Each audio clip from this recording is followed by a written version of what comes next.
everything that's collected at a crime scene is brought over to the lab, and law enforcement may expect the laboratory to examine every piece of evidence as to whether or not there's any biological material on there for purposes of DNA analysis. That puts a lot of pressure on the laboratory, and oftentimes you don't need to do that. It may be a rape case where identification is not an issue. It's a consent case or an acquaintance rape case, and the lab maybe really doesn't have to examine the DNA. And if you examine that, it's going to put other cases that where identification is at issue on the back burner. When agencies consistently rush every case they submit, it's almost like crying wolf.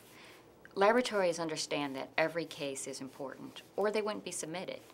But every case cannot be a rush. In regards to collecting and submitting evidence, if there's some thought that's given to the way it's packaged on the scene as to how like items may be grouped or separated in regards to what is going to be submitted to the lab, oftentimes there can be some increased efficiencies, some better prioritization given if the lead detective or the case or if the lead detective gives some thought as to what pieces he or she wants submitted to the lab.